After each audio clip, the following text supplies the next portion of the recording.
invité est avocat au barreau de Paris, Philippe Deveul. Bonjour. Bonjour Martial Wild. Vous êtes aussi enseignant en droit constitutionnel et vous avez été mandaté par un syndicat qui s'appelle Antigone, qui est un nouveau syndicat pour les indépendants, les artisans, les commerçants et les restaurateurs. Mais j'ai envie de vous dire, un syndicat de plus, un de plus encore ? Oui, un de plus encore, ce qui est une entité, un syndicat est une entité juridique qui permet d'agir. Et ce syndicat a cette particularité, c'est qu'il est indépendant et c'est qu'il réunit les artisans et les commerçants et qu'il a déjà eu des acquis dans la défense des intérêts des artisans et des commerçants lorsqu'il y a eu des manifestations en 2014-2015 à Paris contre le RSI avec le collectif Les Pendus. D'où découle ce syndicat. Voilà, ce syndicat est né de l'initiative du collectif des Pendus, qui s'était fait connaître donc pour regroupant plus de 30 000 indépendants, c'est ça, pour manifester. Pourquoi passer alors d'ailleurs d'un collectif qui a fonctionné à un syndicat dont on n'est pas sûr qu'il arrive à fonctionner au regard de la concurrence, si vous me permettez? Tout à fait juste, mais comme je vous l'ai dit au départ, un collectif c'est vague. Ça réunit des gens pour un motif bien précis. Ce qui était là, c'était la lutte contre le RSI, et ils ont eu des acquis là-dessus, sur ce sujet. Mais un syndicat, c'est une structure, c'est une personnalité morale qui permet aux adhérents d'avoir des avantages, d'avoir la possibilité de revendiquer et puis aussi d'agir en justice. C'est là où j'ai un intérêt en tant qu'avocat. Alors, cette transformation, elle s'est faite en 2021, hein, c'est cela, pour s'intéresser aux PGE. Alors, les PGE, c'est les prêts garantis par l'État, hein, mis en place pendant les mesures Covid. Covid, exactement. Le gouvernement, moi j'ai regardé avec attention ce qu'ont dit les ministres et le président de la République d'ailleurs, Bruno Le Maire et Emmanuel Macron, ils présentent ce dispositif PGE comme une réussite qui a sauvé les petites entreprises pendant le Covid. Bref, un succès économique et donc forcément un succès politique. Vous, de votre côté, vous avez alerté sur les difficultés rencontrées par certaines entreprises dans le cadre de ces PGE. Alors c'est un succès selon le gouvernement, mais c'est en trompe-l'œil. Parce qu'en effet, quand il y a eu le problème du virus et des confinements et des restrictions, le gouvernement a proposé un prêt garanti par lui-même auquel souscrivaient les TPE et les commerçants et les artisans, pour assurer la trésorerie qu'ils n'avaient plus. Mais il faut le rembourser à un moment ou à un autre. Et c'est ce qui est en train de s'arriver. Et alors, que font ces petites entreprises? Eh bien, elles sont obligées de payer des mensualités qu'on leur avait proposées sur 5 ans, qui étaient réduites à 4 ans, et qui peuvent être renégocier sur 8 ans, voire 9 ans, mais à ce moment-là, avec une amputation dans le sens qu'ils sont interdits bancaires pendant cette période de remboursement. Donc c'est complètement ubuesque et très difficile parce que la conjoncture économique n'est pas là. Malgré tout, ce qu'on peut vous dire qu'il y a une baisse du chômage.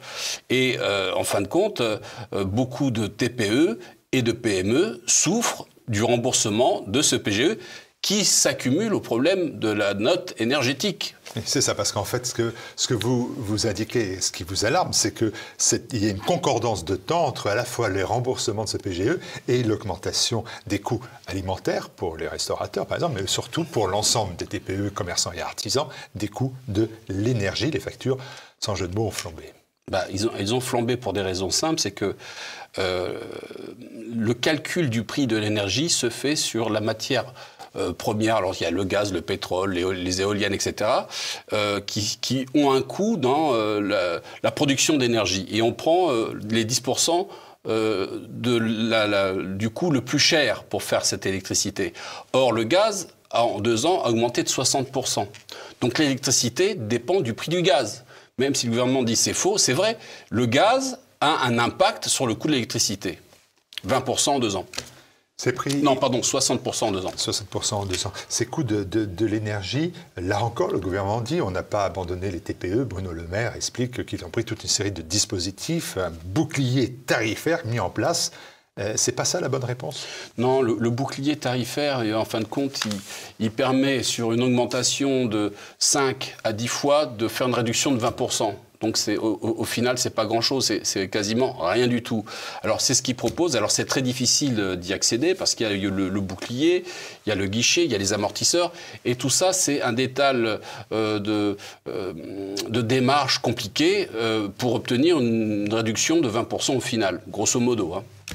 Donc, le temps d'y arriver, le temps de négocier avec l'État pour avoir ce bouclier tarifaire, eh bien, les factures, il faut les régler, et ça ne résout en rien l'énormité des factures qui arrivent à la fin du mois. Alors, Philippe Deveul, je vais vous poser la question. J'ai vu un journaliste, de manière incroyable d'ailleurs, dire on nous avait dit que les boulangers étaient en difficulté, que les boulangeries allaient fermer. Je n'ai pas vu de boulangerie fermée. Est-ce que vous êtes au contact de ces commerçants? C'est une réalité. C'est une réalité. C'est-à-dire, pendant que je vous parle, il y a des gens qui sont en liquidation. Il y a des gens, il y a des artisans, des artisans boulangers qui sont en redressement judiciaire. Donc, il faut tout faire avant d'arriver à ce niveau-là. Et malheureusement, il y a déjà beaucoup de boulangers. Mais il n'y a pas que les boulangers. Il y a beaucoup d'autres commerçants. Il y a des pressings, il y a des restaurateurs, il y a des restaurants qui ont déjà fermé, ou qui vont être obligés de fermer. Moi, je m'adresse à tous ceux qui veulent continuer et qui veulent trouver des solutions juridiques et judiciaires. Il y a aussi une autre petite musique envoyée par certains qui est de dire, en fait, les commerces, les entreprises périclitent aujourd'hui, parce qu'en fait, pendant le temps Covid, il y a eu un temps neutre, et c'était déjà des sociétés qui étaient en difficulté avant le Covid. Et en fait, ce n'est que l'illustration des difficultés qui étaient celles d'avant Covid, qu'on vit après Covid. Alors, c'est vrai qu'il y avait des sociétés déjà en difficulté, et il y a des grosses enseignes qui ont pris les PEG, très connues, qui ont dû faire faillite, qui sont en liquidation avec des prêts de plusieurs millions d'euros. Mais ça va être le contribuable qui devra rembourser ces PEG, ces prêts garantis par l'État. Donc, ce qui va se passer, c'est que beaucoup d'entreprises allaient mal avant le Covid, et ça n'a pas arrangé les choses. Mais le PEG a permis, si vous voulez, une sorte de perfusion à ces entreprises pour, en fin de compte, terminer en liquidation. Alors, c'est vrai que beaucoup d'entreprises ont des problèmes structurels. Par exemple, dans l'habillement, vous avez vu toutes ces enseignes fermées. Alors ça, c'est dû aussi à la concurrence sur Internet, les ventes directes qui se font, qui fait qu'une boutique, une présence physique dans une rue, etc., n'est plus très utile sur le marché de l'habillement. Mais vous avez aussi de grandes enseignes qui résistent parce qu'elles ont anticipé, si vous voulez, le coût de la production sur leurs produits et arrivent à tirer l'épingle du jeu du fait de sa diversification sur toute l'Europe ou dans le monde. Alors, on va parler de vos propositions, oui, bien sûr, syndicales et de vos actions. Donc, le syndicat Antigone nous a mis, par exemple, en place une plateforme. Oui, une plateforme juridique et judiciaire avec des confrères chevronnés en la matière. Il suffit de nous envoyer un mail à antigone.sauvegarde.pme@gmail.com. Nous regardons les difficultés que subissent ces TPE, ces PME, et nous leur donnons une réponse. Alors, ça ne les engage à rien, mais on peut leur trouver des solutions. Alors, c'est quoi les solutions? Alors les solutions, c'est repousser les échéances, c'est ça? C'est repousser les échéances pour gagner du temps. C'est-à-dire que on peut commencer avec un mandat ad hoc qu'on demande au président du tribunal de commerce pour encadrer un créancier. En l'occurrence, c'est plutôt la facture énergétique, la facture d'électricité, ou alors bien une mesure plus lourde, mais qui peut faire gagner du temps à l'entreprise, c'est la mise en sauvegarde, qui doit durer 6 mois et qui est renouvelable, et on peut arriver jusqu'à 18 mois. Donc c'est plus lourd, mais ça protège l'entreprise par rapport aux créanciers et surtout le remboursement du prêt garanti par l'État et de la facture énergétique. Bien sûr. Et les salariés, bien évidemment, bien sûr, sont protégés. Alors vous affirmez vouloir mutualiser les actions. Ça veut dire quoi concrètement, mutualiser? Alors mutualiser, c'est-à-dire que les gens sont inquiets. Déjà, ils ont affaire à des problèmes de trésorerie. Alors ils disent, qu'est-ce qu'on va faire pour payer un avocat? Oui, tout à fait, parce que tout a un coût. C'est-à-dire que plus on a de demandes et plus on peut maîtriser le coût de l'opération. sur une sauvegarde ou sur un mandat ad hoc. Et c'est là où joue un rôle important le syndicat, parce que c'est le syndicat qui nous mandate et ça mutualise les frais et les coûts d'action juridique ou judiciaire. Vous êtes en train de mettre en place aussi ce que j'ai lu, un think tank avec des professionnels du marché de l'énergie, oui. Des économistes, des juristes. Est-ce que vous pensez qu'il y a des failles sur le marché de l'énergie? Oui, il y a des failles parce que, en fin de compte, le problème de l'électricité a surgi depuis 6 mois à peu près. Depuis qu'il y a eu la guerre en Ukraine, le marché a flambé et les factures sont arrivées. Il faut savoir qu'il y a à peu près 23 fournisseurs d'électricité privés qui vont sur une bourse particulière, et qui achètent des stocks d'électricité et qui revendent selon le contrat que vous avez souscrit chez eux.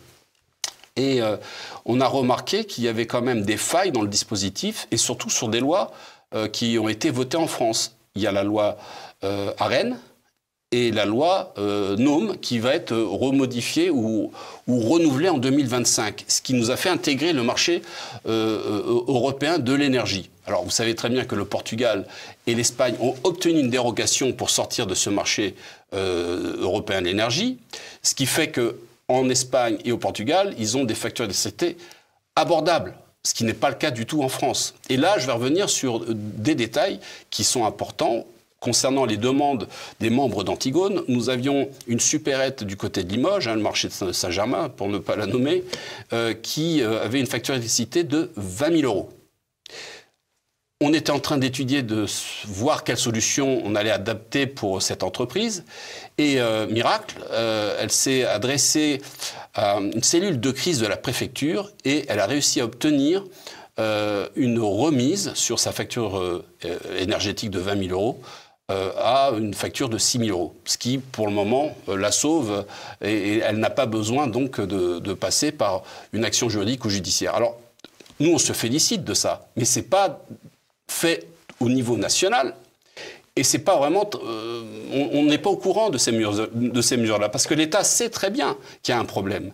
Alors, parfois, il fait des concessions, et puis parfois, il ne fait rien. C'est comme le cas d'une PME qui est à Saint-Étienne, qui, elle, est dans le domaine de la menuiserie, et qui a 3,3 millions de chiffre d'affaires. Sa facture d'électricité est passée de 55 000 à 310 000 €. Donc, là aussi, il y a un problème. Alors, pour cette entreprise, on est en attente, mais il est fort possible que l'on passe à une action judiciaire. C'est bien compris. Vous cherchez à mettre en place des délais donc pour gagner du temps, c'est gagner de l'argent. Et comme vous avez parlé de ce think tank, c'est-à-dire c'est fait avec des professionnels de l'énergie avec lesquels nous sommes en contact, des économistes et des juristes. Donc on essaye de trouver des solutions en amont pour pouvoir discuter avec les pouvoirs publics, puisque on a des cellules de crise qui arrivent à trouver des solutions pour des TPE. Pourquoi on ne pourrait pas faire ça au niveau national? D'abord, c'est ce qu'on va proposer aux adhérents d'Antigone. Est-ce que dans ces démarches-là, et c'est une question malheureusement un peu idiote parce que j'ai déjà la réponse, est-ce que les banques jouent le jeu ou vraiment elles font aucun cadeau? Non, elles font pas de cadeau. Elles voient leur intérêt. Une banque, c'est une entreprise, donc elle veut être rentable. Donc si elle voit qu'il y a des difficultés, que le prêt garanti par l'État est insurmontable, alors qu'est-ce qu'elle va faire? Écoutez, trouvez vous-même des solutions. Trouver des solutions privées, des entraides ou des prêts de quelqu'un dans votre famille, etc. Donc la banque ne va pas jouer le jeu. Là, je pense que la responsabilité n'incombe pas aux banques, mais elle incombe à l'État. Parce que, comme je l'ai dit depuis le départ sur ce problème de l'électricité, du coût de l'électricité, il y a une grande responsabilité de la part de l'État parce qu'ils étaient au courant qu'en prenant des sanctions sur le gaz russe, que ça allait avoir un impact sur le coût de l'électricité. C'est obligatoire. Ils étaient au courant puisque ce sont eux qui ont mis en place le marché européen de l'électricité. Ils savent comment ça fonctionne, donc il ne faut pas jouer aux étonnés, aux pompiers pyromanes. On allume le feu, puis après on vient comme pompier. Donc il faut sauver ces entreprises, il faut trouver des solutions et c'est un peu le rôle de l'avocat d'aider justement ceux qui ont besoin d'être encadrés et de conseillés. Je vais m'enfermer dans le rôle de Candide jusqu'au bout. Est-ce que les juges, les tribunaux de commerce jouent le jeu aussi ou ils ne font pas de cadeaux? Vous êtes en contact avec eux? Oui, bien sûr. Alors, dans un plan de sauvegarde, il faut présenter un plan. Et c'est à ce moment-là, alors ce qui est important, c'est que nous proposons sur notre plateforme juridique et judiciaire, c'est que nous avons affaire à un administrateur commun. Alors on le propose au président du tribunal de commerce et on essaye de trouver une solution adéquate sur le temps qui est imparti. Donc c'est là où le tribunal de commerce peut jouer un rôle. Mais après, on ne peut pas garantir que le président du tribunal de commerce trouve la meilleure solution. C'est après, avec le créancier, de savoir comment on va faire. Si on observe le nombre croissant de liquidations de sociétés, le site Atlantico évoquait il y a peu un phénomène aggravant avec le fait que la taille des entreprises liquidées tend à augmenter. Et c'est vrai que perdre 100 entreprises de 5 personnes, c'est toujours un drame, bien sûr, hein, mais 100 entreprises de 100 personnes, ben là, ça devient une catastrophe. Est-ce que vous avez aussi ce sentiment-là qu'on est passé, dans les liquidations de sociétés, à un statut de société plus large, plus grande? Exactement, mais il ne faut pas s'arrêter aux liquidations, qui sont, je crois, à peu près 50 000 en 2022. Je crois qu'il faut regarder, et ce qui n'est pas pris en compte, c'est la cessation d'activité qui ne rentre pas dans les chiffres de la liquidation, mais qui est un abandon total de l'activité économique. Et ça, c'est malheureux parce que on n'en parle pas, mais le nombre de cessations d'activité est énorme, beaucoup plus important que le nombre de liquidations. Donc on vit une crise économique, on vit une paupérisation économique de la France et on gagne du temps, le gouvernement dit des choses. Bon, je ne veux pas accabler le gouvernement. Vous dites souvent quand même que les commerçants sont floués par le gouvernement. Oui, ils sont floués, mais on peut trouver des solutions parce que si on dit qu'on ne peut pas négocier avec eux, c'est fini, les jeux sont faits. C'est-à-dire qu'il faut trouver une solution autre, puisque, comme je vous l'ai dit, il y a des cellules de crise qui ont joué en faveur des TPE. Donc, il faudrait agrandir cet angle, cet axe, parce que le problème de ces TPE et de ces PME, c'est qu'elles sont isolées, elles sont éparpillées sur tout le territoire national, et donc elles manquent de force. Elle manifeste peu, elle casse rien. Exactement. Non, mais c'est pas une histoire de casser, c'est une histoire de s'organiser et d'avoir une task force efficace pour trouver des solutions et des interlocuteurs pour les guider, pour les accompagner. Parce que si elles rejoignent un syndicat qui a été créé en 2021, justement, c'est parce qu'ils ont envie d'aider ces TPE, ces PME. Et ils ont déjà été efficaces en réduisant le RSI avec le gouvernement Touraine et Buzyn. Donc, on parle à des professionnels. Et ce que j'aime beaucoup dans ce syndicat, ce sont des professionnels. Pendant que je vous parle, ils sont au travail. Ce sont des restaurateurs, des gens qui avaient des commerces, des boulangers. Donc, ce sont des gens qui connaissent le métier. C'est pas du tout des administratifs ou des fonctionnaires. Hein. Ce sont des gens qui connaissent le métier, qui connaissent les problèmes de la gestion d'une entreprise au jour le jour. Il faut savoir que c'est des gens qui travaillent plus de 10 heures par jour sur un patrimoine familial qui fait vivre toute une famille. Et bien souvent, pour payer les employés, ne prennent pas eux-mêmes de salaire. Donc il faut comprendre tout ça et on s'adresse à ces personnes. En 2014, et c'est ma dernière question, vous avez créé ce collectif des pendus de façon à donner un coup de projecteur sur les difficultés de paiement du RSI, du fonctionnement du RSI. 30 000 manifestants, je le rappelle, avaient été descendus dans la rue pour des indépendances. Oui, ce qui était énorme. Pourquoi, depuis 2014, on est en 2023, ça fait presque 10 ans, hein, on va dire 9 ans, Philippe Deveul, pourquoi vous n'avez pas été capable de faire bouger les autres syndicats? Parce que les restaurateurs ont leurs propres syndicats, ils en ont un ou deux, il y a des syndicats nationaux, on ne va pas les citer, mais qui s'occupent aussi de l'ensemble des TPE, etc. Pourquoi ils n'ont pas pris conscience des difficultés? C'est une question de chapelle. Si vous voulez, Antigone, il s'adresse aussi bien aux boulangers qu'aux pressing, qu'aux restaurateurs, qu'aux bouchers. Je veux dire, c'est quelque chose qui est universel en matière d'activité économique. Évidemment, vous avez des syndicats de boulangers, vous avez des syndicats des autres métiers que j'ai cités, mais il y a toujours ce problème de jouer dans sa propre chapelle. Alors c'est pour ça qu'il faut aller vers des syndicats qui ont eu déjà des preuves, et ça n'engage rien. Vous pouvez être syndiqué et rejoindre Antigone. L'un n'empêche pas l'autre, il n'y a pas d'exclusive, mais il faut encourager les gens qui ont fait leurs preuves, et c'est pour ça que je suis très content de travailler avec eux. Parfait. Merci beaucoup, Philippe Deveux, d'être venu défendre le petit commerce, les TPE, les entreprises, les artisans sur TV Liberté. Vous êtes toujours le bienvenu pour défendre ces personnes-là qu'on entend peu, finalement. Merci Martial Bild.